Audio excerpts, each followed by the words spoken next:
also got some protection on the soft goods. The other interesting thing is that as the EV crew they're really close to structure, right? So they're maneuvering around and in and out of structure, and so that also offers them some protection. But similarly to what we do with space station, if we see debris that's trackable and if we have an EVA, we can make decisions like delaying the EVA or if we had to actually maneuver the vehicle out of the way. So it's a similar method that we use for tracking and monitoring the debris environment. All right. Thank you, Dana. Next up, we have Marcia Dunn, Associated Press. Marcia. Yes, hi. Probably for Keith, could you address how you're going to protect the spacewalkers from any shock hazards, electrical issues working so close to solar panels, and when the new panels are actually unfurled, extended, do the astronauts have any role in that whatsoever, or is it totally automated with the natural force? Thanks. Well, in preparation for an EVA, we look at what's called the plasma forecast, and we determine what kind of electrical charge the space station could be in.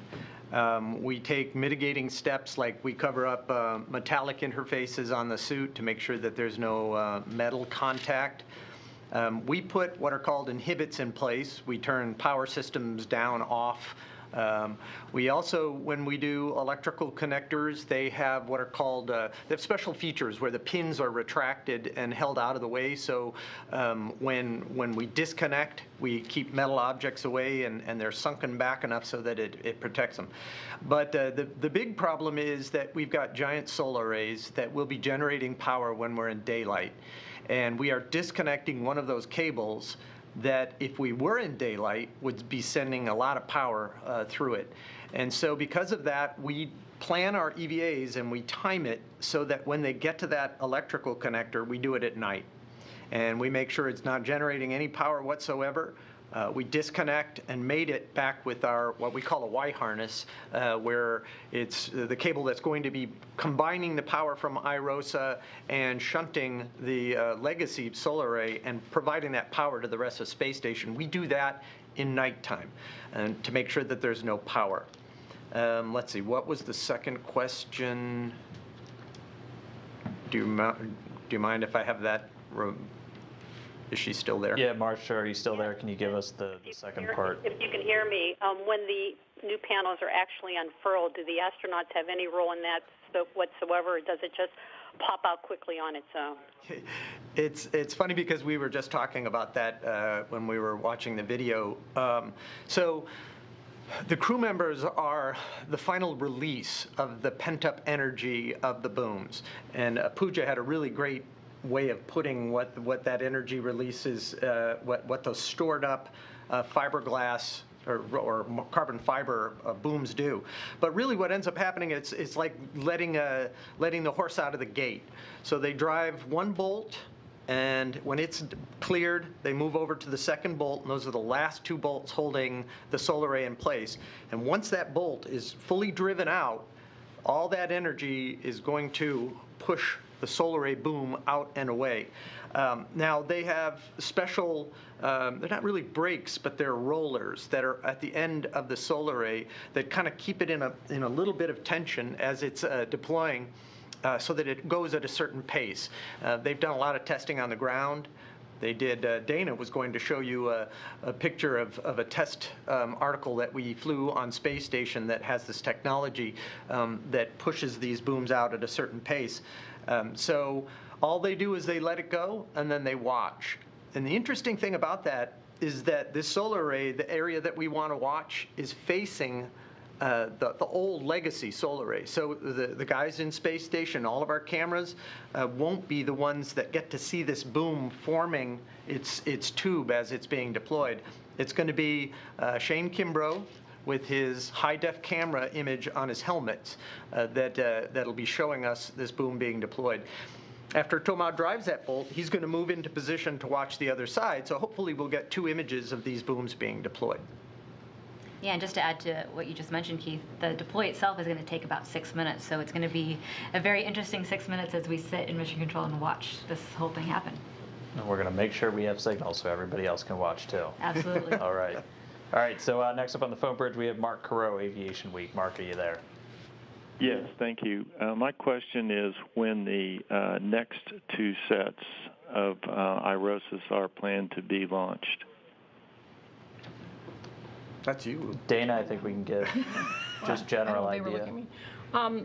We're still looking at that. We have a couple of trades we're still making through our SpaceX 26-27 timeframe, so we've got some flexibility. As you heard before, we're replacing our oldest arrays here, so in terms of vehicle needs, we've got a lot of flexibility and we can wait a bit longer before we replace our next sets. And so we are working with some other folks in payload customer needs for the trunks to really balance that and decide when we want to launch the next set. So we'll let you know, Mark. Yeah. All right. So let's take a couple on social media. Again, if you want, jump over to Twitter, use the hashtag AskNASA. This first one, I'm going to give this one to Keith from Amir. How are suit temperatures regulated for these spacewalkers?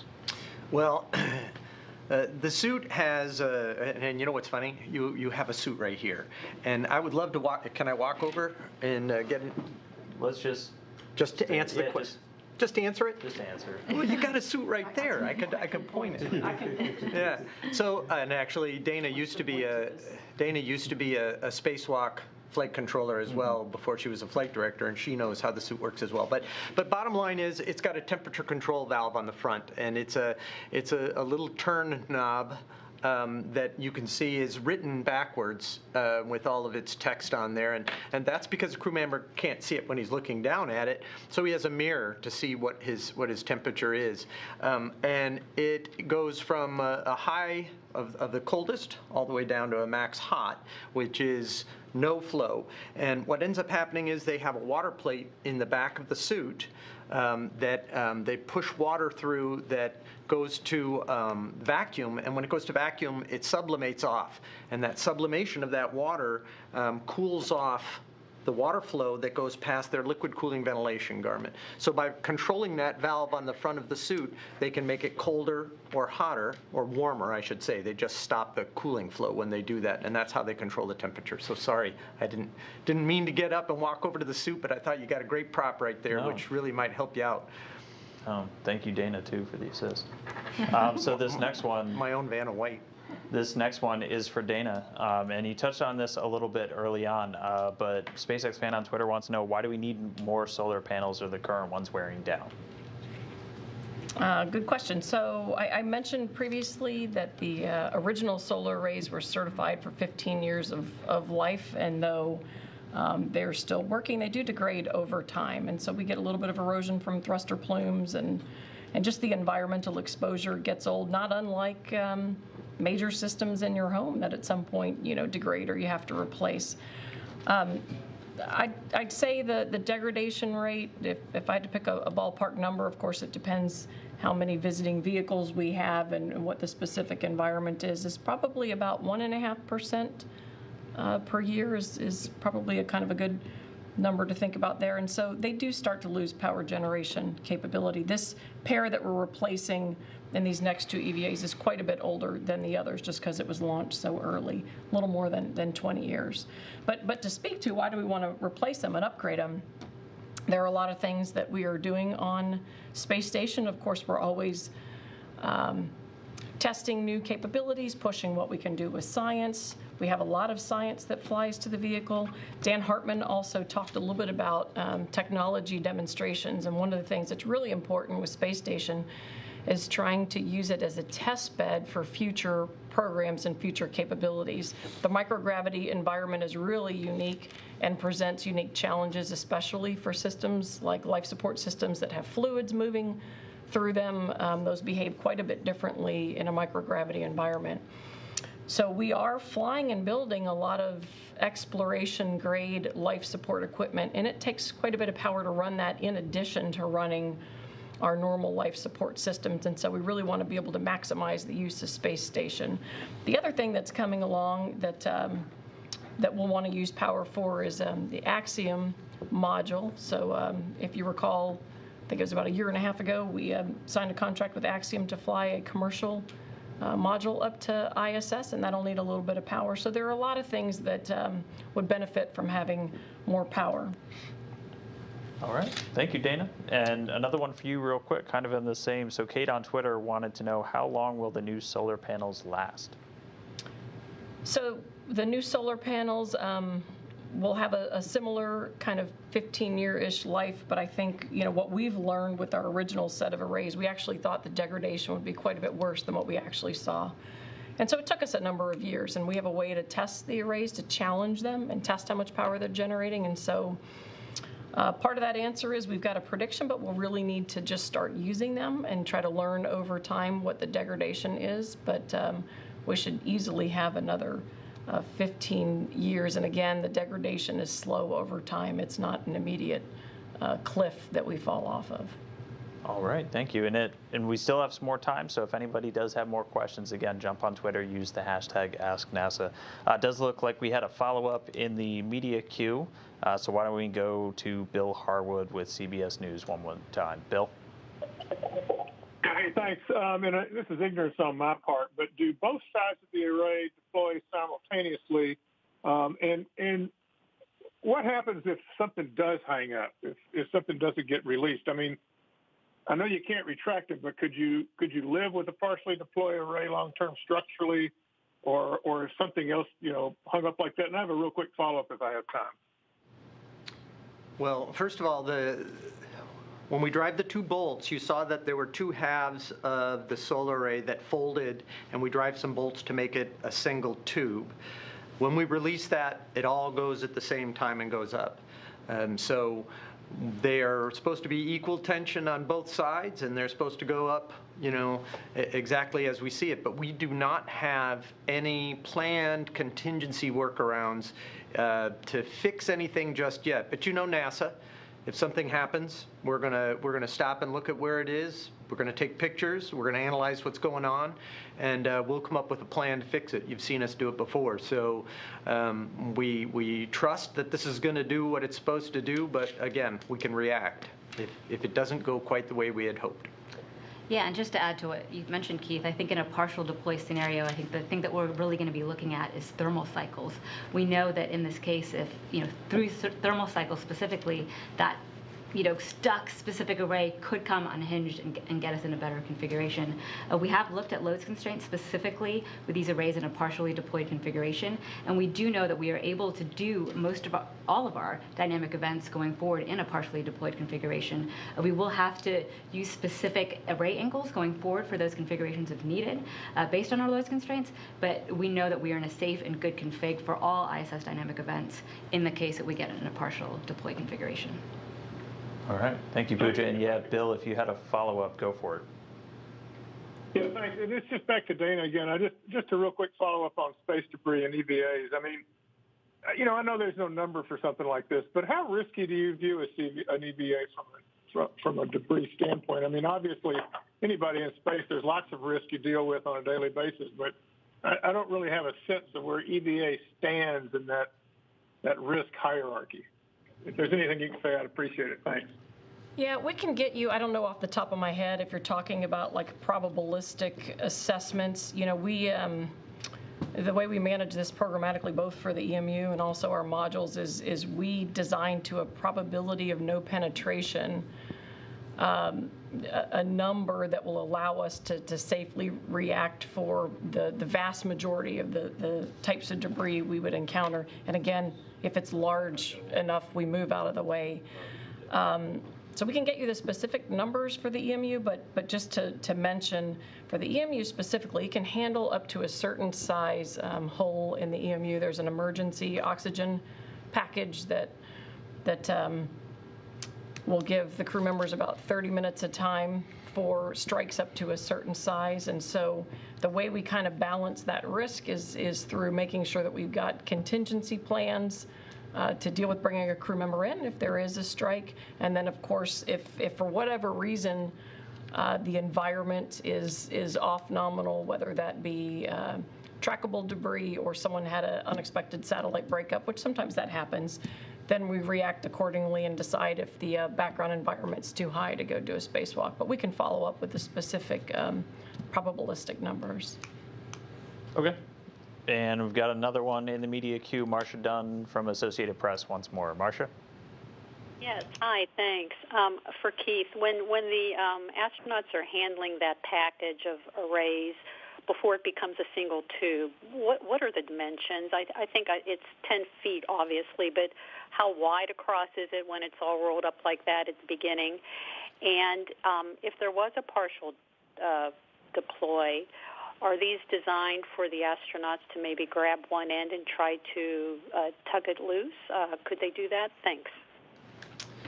To start with, when you saw the video of them walking around IROSA at Kennedy Space Center, the base is about 4 feet wide when it's folded up, rolled up, and it's about 2.5 feet thick, and then 10 feet long.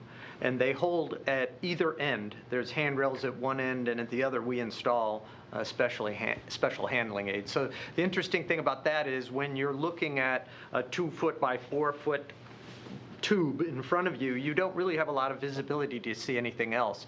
So they really kind of count on communicating between the two crew members, maneuvering this into position. You know, we got a chance to look at all of it in a tube, rolled up, folded up, ready to go for deploy, but we have not had a chance to go look at the hardware when it's being built and when they're doing their practice deploy. So we just get video images of what that looks like. The experts and the people that built the hardware are the ones that we would count on if something went wrong to help us decide where we can, how close we can get to different parts, and if we would need a tool to poke at it, and what good it would do to even try to do some of those things. So unfortunately, again, we don't have any plans, but we hope that the experts are available to help us build a plan if something goes wrong.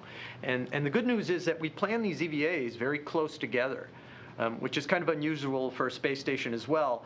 And because of that, we're hoping they go smoothly for the first EVA. We take a couple days, and it goes smoothly for the second EVA. But what we're hoping is if something goes wrong with that first array, we have some time to turn back around quickly and get back out there and finish up with whatever goes wrong, so that we preserve the time to do the 4B array, Pooja's EVA, soon after. So that's kind of our goal with that. Yeah, and just some additional details in terms of the size of IROSA specifically once it's deployed. So as Keith already said, it's 10 feet when it's together, and when we actually open it up, it'll be 20 feet across the board, and then when it's actually deployed, it's going to be about 63 feet long. And to compare that to our Heritage Solar Array is actually 115 feet long. All right. I think we have time. I've got 2 more Ask NASA questions I wanted to get through. First one from Robert Perlman. So if everything goes to plan, I'm going to give this one to Pooja. If everything goes to plan with the first IROSA deploy and Shane and Thomas run ahead of schedule, is there a possibility that there's enough time to position and deploy the second IROSA? If not, what are our get-aheads? Yeah, really good question. I think, you know, with these 2 EVAs being so close together and back-to-back, we have been talking that exact timeline. We know at this point that there is not enough time to do both the 2B and the 4B EVA and deployment all together in one EVA. In terms of the get-aheads for 2B, if they do get ahead, the crew will actually be assisting with any of the pre-positioning we can do for the 4B EVA. So loosening any of the bolts, specifically on the FSE, which is the flight support equipment that'll be on the MT, and getting it ready so that when we go out the door for the 4B EVA, it'll just be 2 bolts, and then we can grab it and get in position to actually put that in place. Another thing to mention that's different between the 2B and the 4B arrays are that we actually have to be at different port solar array angles, and to do that changes the timeline of the EVA, and so with that as well, we're not able to do both of the 2 IROSA EVAs in one timeline if we needed to, or could do. And to help out with that also is we may be the victim of our own success on the first EVA.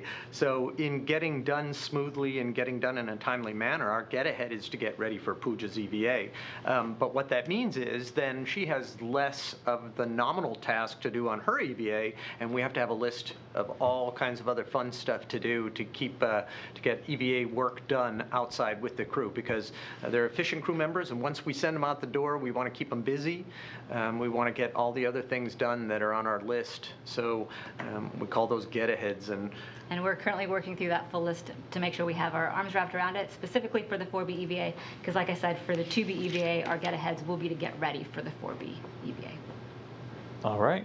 One more quick question, and I'm going to give this to Pooja also, because I know she wanted as many as possible this briefing.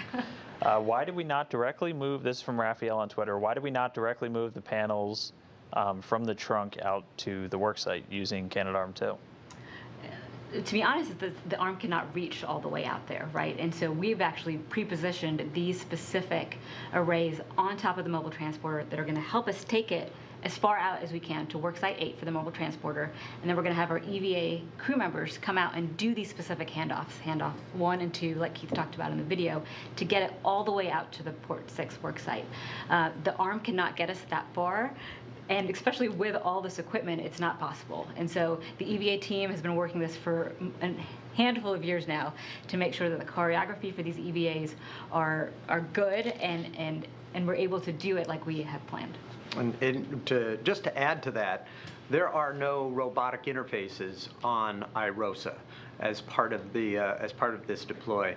And I know Dan mentioned on the upcoming ones, they're going to do a lot of this as a mechanized deployment type of a thing, and that has a lot more challenges. You don't have humans in the loop that can stop and look at something and give you an idea of what an issue is. The next set of IROSAs that are going up, that Dana got asked the question of when those IROSAs go up, those are more inboard. So the interesting challenge with those is we may have a crew member on the arm that removes it off of the flight support equipment and flies it directly out to the solar array, and that'll save a lot of handoffs. It's got its own unique challenges to do it that way, and we will be using the robotic arm as much as we can for that case. This one is just so far out there, it doesn't do you any good. All right. Well, thank you, Keith. Thank you, Pooja. Thank you, Dana. Thank you, Dan. That's going to do it for us for now. So again, we have 2 spacewalks coming up. We're going to be bringing you live coverage as we do with every dynamic event on board the space station. That first one's coming up this Wednesday. If you're in the U.S., it's an early morning, so wake up with us. Coverage begins at 6:30 a.m. Eastern Time, with the spacewalk itself scheduled to start right around 8 a.m. Coverage time will be the exact same on the 20th. Our 2 spacewalkers, Thomas Pesquet and Shane Kimbrough, doing both of these. So you can watch live on NASA TV and at nasa.gov/live. We'll be bringing you live updates across all of our different social media channels as well. So thanks one final time to my briefers, for everybody for asking your questions today. Tune into those spacewalks a little bit later this week. And that'll do it for us here at the Johnson Space Center. Thanks, and have a great rest of your day.